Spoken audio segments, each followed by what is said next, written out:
Welcome you guys. So today we are going to see problem solving. So this is our today agenda. So first of all, we need to recall our last session and what is problem solving and what are the approaches we need to handle when to solve the problem and what is dynamic programming. So in the last session we have discussed about data structure. So we all are know about data. So data in different kind of formats, numbers, strings, and characters, float. So these kind of boolean. So these kind of data we have. So when we operate the data, so we need to some structures. So that is called a data structure.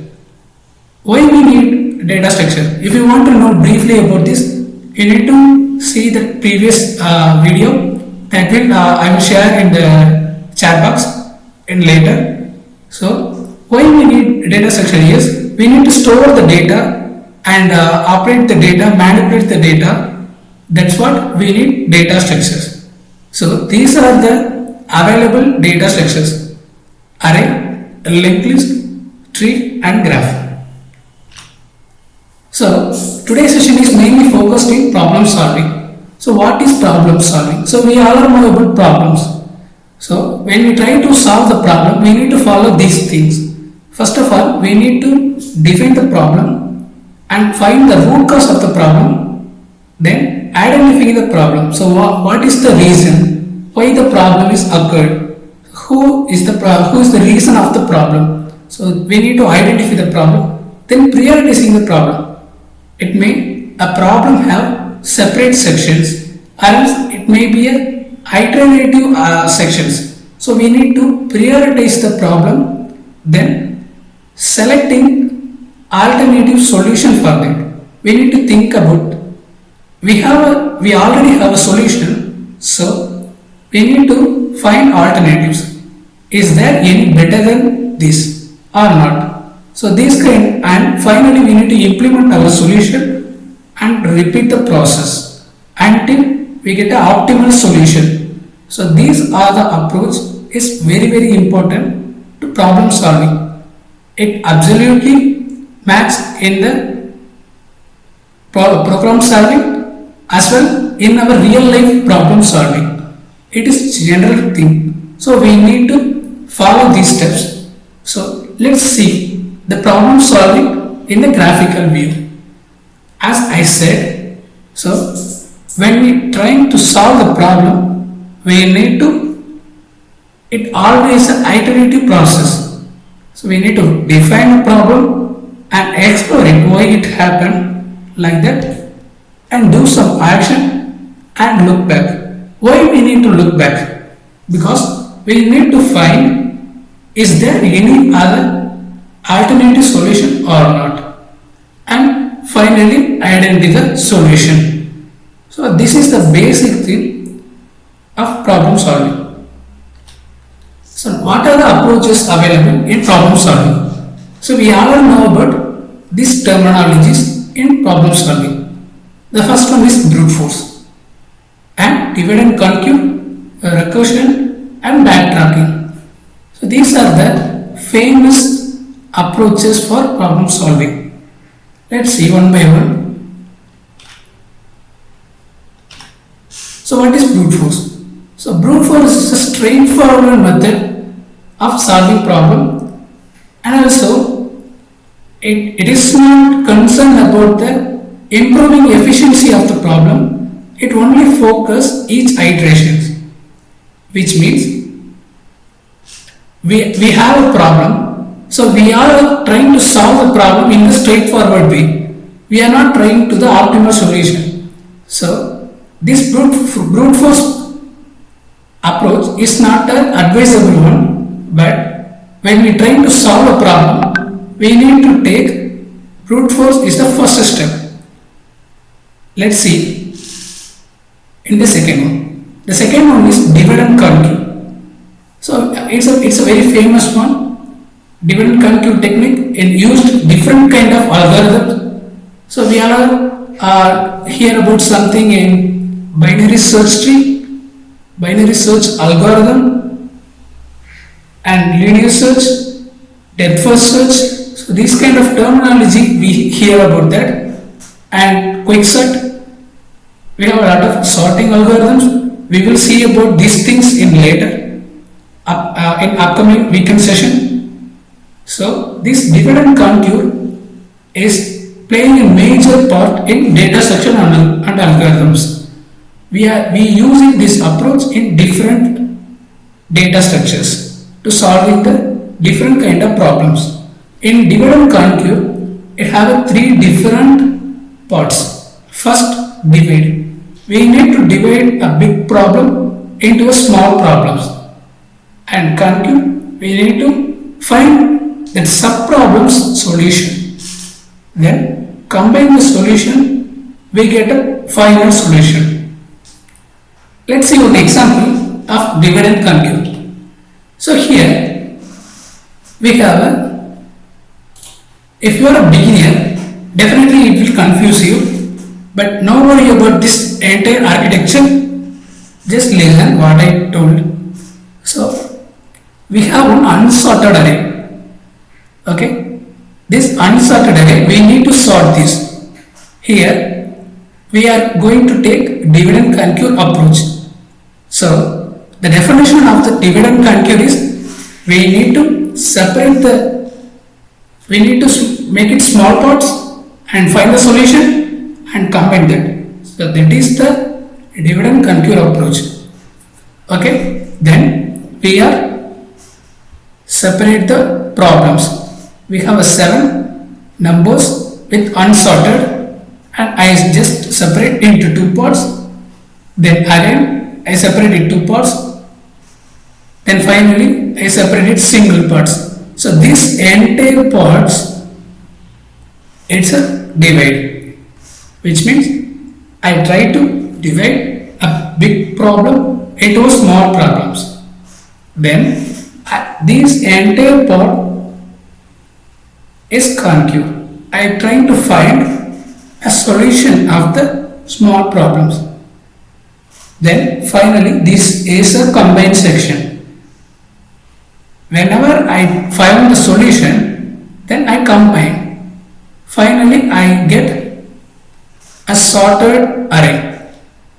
This is a divide and conquer approach. We will see how to implement divide and conquer in our program. That will come upcoming sessions. This session is completely detailed about problem solving and its approaches. Then recursion. So recursion is nothing but it's just a function calls itself directly or indirectly. That is called recursion. So recursion is always quite easy. Why? Because we already have a definition of some solution. We need that solution. So call it until we found the final solution. So that is called recursion. This recursion is used in different data structure problems like tree traversal, binary search, depth first search of graphs, and etc. Let's see one example. So it's a famous example of recursion. So we are going to find a factorial of 5. So we all know the mathematical of factorial, that is n into n minus 1 factorial. So we have a definition of factorial. So a 5 factorial is 5 into 4 factorial. Again we call factorial method. So when initially we call factorial method, and inside that method we call again the factorial. So 4 factorial is 4 into 3 factorial. We again call the same method. So by the definition, a function call itself directly or indirectly, that's called recursion. So in this example, I hope in this example you are clear in the recursion. The last one is backtracking. So backtracking is using generally in the IT sectors where a candidate selection or resume selection, classification. So these kind of things in IT sectors they are using backtracking. Let's see what is it. So backtracking is a solution to find as depends upon the constraints. It go with one by one. Let's take one example. We have 10 constraints. We have 100 candidates to attend an interview. We have 10 constraints. So in the first thing, everybody have good communication skill. Then it's a first constraint. So in backtracking, it filter some candidates out of 100. Then the second thing is a group discussion. So it will filter another kind of people from the past solution. That is called backtracking. It used the previous problem solution. We have multiple constraints.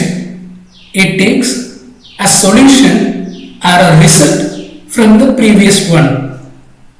If we have a 10 constraint, the first constraint once done, it will give some result. Then that result will take it as an input of the next constraint. So this is called backtracking. Hope you understand.